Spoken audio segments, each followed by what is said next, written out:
엄마표 수학을 권하는 학원 원장 쑥쌤입니다. 반갑습니다.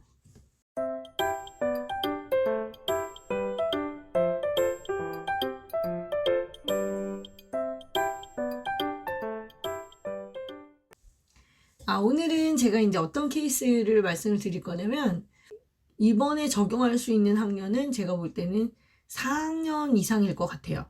사춘기에 들어서면서, 하지만 아직 자기 조절이 잘 안 되는, 그런데 자존심은 굉장히 센 그런 친구들의 특징은 말이 좀 빨리 잘 안 되는 거죠. 그러니까 이성이 돌아갈 때는 말이 되는데, 일단 감정적으로 막 치닫기 시작하면 이게 말이 잘 안 되고, 그 다음에 되게 이과적인 친구들이에요. 이런 친구들 보면 수학을 곧잘 해요. 도 좀 알려주고 그러게 하겠죠. 근데 엄마가 볼 때는 못하는 것만 눈에 보이지.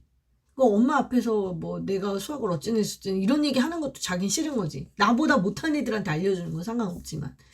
이런 친구들이고, 그런 친구들한테는 도대체 어떤 방법이 좋을까. 사실 이런 친구들 다루기 되게 어려워요.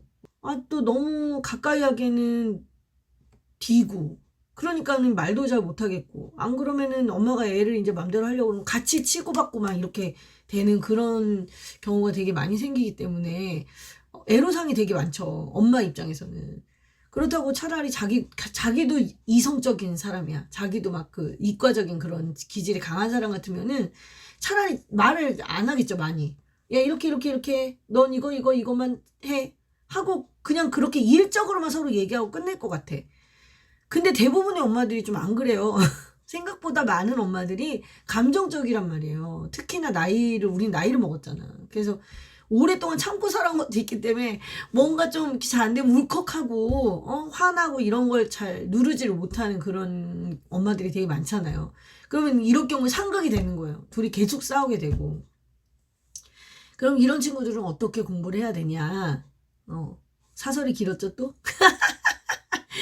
자, 그럼 이제 이런 친구들 같은 경우에도 엄마가 개입하는 거는 저는 이제 사실 조금 반대예요. 예를 들어 이제 엄마표를 한다 하더라도 엄마가 직접 애한테 모르는 거 알려주거나 이런 거보다 얼른 애한테 맞는 학원이든 과외 선생님이든 누군가 중간 대리인을 찾으시는 게 좋아요. 이제 사춘기가 막 온 친구들, 이제 그런 친구들인데 마침 또 그때가 되면 어려운 게 많아지는 그때 그런 시기란 말이에요. 근데 또 자존심을 상해서 물어보기는 또 싫어. 엄마한테만 자존심이 센 거예요, 얘가. 그렇기 때문에 얘는 차라리 중간에 관리하는 선생님, 학원이든 어디든 이런 것들이 필요하다. 그러니까 잘 맞는 학원을 선택하는 게 굉장히 중요한 거죠.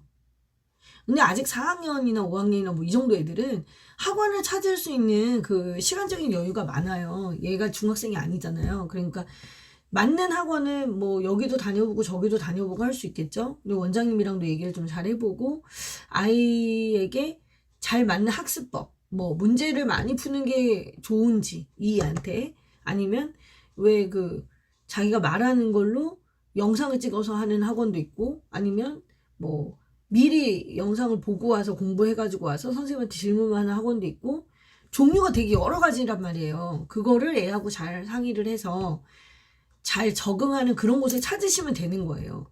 그런 곳을 잘 찾아서 그 선생님하고 자주 소통을 하시는 것이 훨씬 좋다.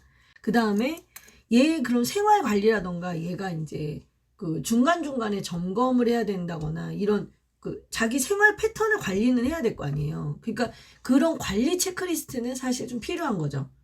매일매일의 나의 생활을 체크하는 그런 게 필요해요. 그러니까 월, 화, 수, 목, 금, 토 또는 일 뭐 이런 식으로 주말 하루를 끼고 월, 화, 수, 목, 금 그리고 주말에 하루 이런 식으로 껴가지고 표를 만드는 거지. 이제 표를 만들고 대부분 오전에는 뭘 할 거냐면 학교를 가니까 오전은 빼고 이제 오후부터 학원을 가던 뭐 집에 와서 뭘 하던 스케줄이 있을 거 아니에요. 오후부터. 그러니까 가로 세로선이 이렇게 있으면 제일 위에는 이제 월화수목금, 가로선에는 월화수목금토의 요일을 쓰고, 이제 세로선의 항목에는 오후 일정을 쓰는 거죠. 오후 일정을. 그 다음에 저녁을 먹고 나서 저녁 시간 이후 하고 간단히 적는 거예요. 이 시간에는 뭘 할지 이제 아무도 모르지, 일단은. 그렇게 하고 마지막에 자기 전 이렇게 3가지 칸으로 나누세요, 얘를. 그런 다음에 오후에는 이제 내가 뭐 학원이면 학원, 뭐 수학학원, 태권도, 뭐 미술, 뭐 이런 거 할 거 아니에요. 이제 그런 내가 움직이는 스케줄들을 쭉 적어요. 그리고 체크박스를 하나씩 다 두는 거죠. 체크박스를. 근데 오늘 내가 했는지 안 했는지 그걸 체크하는 거예요. 이제 대부분 애들이 성실하죠. 크게 문제가 없는 한 이제 성실한 친구들이기 때문에 보통 이렇게 체크를 한단 말이에요. 이게 굉장한 성취감을 줘요. 내가 했다. 아무것도 아니야. 그냥 거기에 대한 평가도 할 필요 없는 거야. 했다 안 했다만 체크하는 거지. 근데 내가 다 했어. 다 V 표시가 다 돼 있어. 거기에 엄청 뿌듯함을 느껴요, 아이들이. 그러니까 뭐 엄마가 100원을 주고 200원을 주고 이런 차원의 문제가 아니라 그 체크리스트에 체크된 것만 봐도 아이들이 굉장히 뿌듯함을 느낀다. 그래서 그 체크박스를 꼭 하시고, 그 다음에 저녁을 먹었어요. 이제 저녁을 먹고 나도 이제 우리가 할 일은 있죠. 당연히 아이한테 자유시간 이런 건 필요하겠죠. 그러니까 뭐 자유시간 이런 것도 해서 체크박스. 자유시간도 반드시 체크해야죠. 내가 놀았으니까. 논 것도 체크하면서 내가 이제 내가 공부만 한 건 아니야 이런 느낌을 이제 얘가 받아야지. 만약에 거기다가 하루 일정에 쭉 공부한 것만 쭉 적어봐. 얼마나 억울하겠어 얘가. 나 하루 종일 맨날 공부만 하고 살아? 이런 생각 할 수 있잖아. 그러니까 거기다가 이렇게 체크를 하게 하시면 되고, 그런 다음에 이제 그 마지막에 자기 전에 하는 활동이 저는 굉장히 중요하다고 생각을 해요. 이 하루를 피드백하는 거예요. 그럼 어떤 날은 이제 수학학원을 다녀온 날이 있을 거고, 어떤 날은 수학학원을 가지 않은 날이 있겠죠. 그럼 수학학원을 가지 않은 날은 그냥 자기가 하고 싶은 걸 쓰면 되죠. 근데 수학학원을 다녀온 날은 수학학원에 대한 피드백을 쓰는 거예요. 오늘 시간은 개념이었는데, 선생님한테 이걸 물어봤는데 너무 그게 어려웠다. 내지는, 오늘 선생님이 알려주신 설명이 조금 이해가 안 가서 다음 시간에 다시 물어봐야겠다. 아니면 오늘 시험을 봤는데 친구보다 내가 더 잘 봐서 기분이 좋았다. 보통 자기한테 유리한 걸 쓸 거예요. 근데 오늘 수학학원에서 있었던 일을 한 번쯤 다시 돌이켜볼 수 있는 그런 시간을 갖는 거죠. 그 친구가. 이제 그런 식으로 그 하루를 마무리하는 그런 체크리스트, 요런 걸 가지고 있으면 도움이 많이 됩니다. 엄마가 아이하고 얘기할 거리가 있죠. 마지막에 그 자기 전에 쓴 그 문장들을 보면서 엄마랑 이제 어떻게 소통을 그럼 하느냐. 엄마하고 사전에 얘기를 해야죠. 엄마하고 사전에 얘기를 해서 엄마가 네 하루 생활을 너한테 말로 이렇게 듣기보다는 네가 이렇게 적어놓은 걸 보고 엄마도 궁금한 게 있으면 너한테 종이로 써서 물어볼게. 이렇게 얘기하시면서. 근데 이 종이로 쓰잖아요. 그러면은 그걸 바탕으로 서로 대화를 하게 되면, 대화를 하지 말라는 얘기가 아니에요. 내가 종이에 쓴 걸 가지고 얘기를 하는 거지. 그러면 사람이 감정이 굉장히 가라앉아요. 그거를 생각하고 한번 해보시라는 거예요.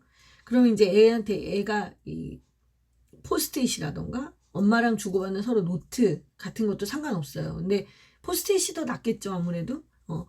그렇게 해서 애가 오늘 한 그 체크리스트 밑에다 엄마가 간단하게 그날 감상을 적어주는 거지. 오늘 하루도 너무 고생 많았고 엄마가 밤늦게 이걸 봤는데, 야, 우리 뭐 아들이 생각보다 하루가 빡빡하네. 엄마보다도 더 바쁜 것 같아. 정말 수고 많았어. 그런데 이제 마지막 한 줄에 이런 걸 적어주는 거지. 엄마가 평소에 아이한테 바라는 거. 그런 거 있잖아. 그 아이 친구들이랑 싸우지 않고 대화하기 이런 걸 바래 엄마가. 그러면 친구들이랑 오늘도 싸우지 않고 네가 대화한 것에 대해서 엄마 정말 칭찬하고 싶어. 그러니까 걔가 했는지 안 했는지는 몰라. 그런 식으로 걔에 대해서 바라는 거를 한 줄을 적어주는 거죠. 이제 동생하고 맨날 싸우는 형아가 있다. 그러면 오늘 하루도 네가 동생을 돌보느라 정말 고생이 많았고 엄마가 늘 항상 고맙게 생각해.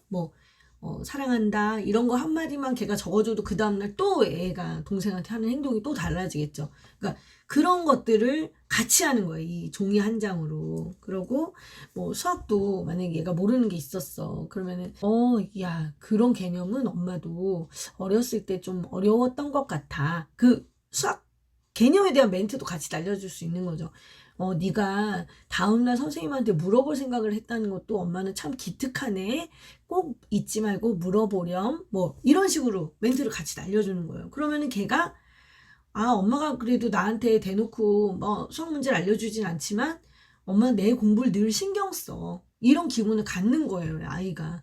그런 식으로 차라리 소통을 하세요. 그러면은 웬만하면 얘기할 때는, 서로 이야기할 때 이런 친구들은 자존심 센 친구라고 얘기했잖아요. 본인도 다 알아, 자기가 잘못한 거를. 근데 거기다 대고 자꾸 지적질하는 건 사실 별로 안 좋거든요. 근데 지적을 안 할 수는 없어. 왜냐하면 같은 행동을 계속 반복할 수 있잖아요. 그런 경우에 말 길게 할 거 없이 딱 한마디만 하면 돼요. 그거 안 했으면 좋겠다고. 그냥 그거 한마디만 하시면 되고, 뭐 수학 학원에서 만약에 안 좋은 일이 있었어. 선생님이랑 어떤 좀 트러블이 있었을 수도 있고, 친구들이랑 무슨 얘기가 있었을 수도 있고, 아무래도 이제 애들이 학원을 보내면 그런 부분이 엄마가 신경이 쓰이죠. 그러면 아이한테 이런 얘기 할 수 있겠죠. 엄마가 대신 가서 얘기 좀 해볼까? 뭐 이런 식으로. 그럼 애가 당연히 엄마 왜 그래? 내가 알아서 할 거야. 이렇게 얘기할 거란 말이에요. 그럼 그래 알아. 네가 다 잘할 거라는 거 아는데 엄마가 뭐 좀 도움이 될 만한 게 없을까? 이런 생각을 해보는 거지. 이렇게 얘기하면서 서로 이렇게 뭐랄까 공감대 형성? 이런 정도까지만 하면 되는 거예요. 얘네들은. 자기가 잘하려고 되게 많이 노력할 거란 말이죠. 그러니까 엄마가 도와주는 선이 굉장히 적을 수 있어요. 심리적 지지선? 이런 부분에 대한 도움이 가장 클 것 같아요. 이런 친구들은. 또 다른 사례를 또 말씀드리도록 하겠습니다. 오늘은 여기까지. 네. 수고하셨어요. 이런 친구들이 분명히 있을 거예요. 엄마가 딱 알아. 내 새끼가 이렇다. 이거 알면은, 그런 친구들한테는 요렇게 서로 글자로 서로 주고받는 이제 그런 관계, 한번 시도해 보시기 바래요. 네. 이상입니다.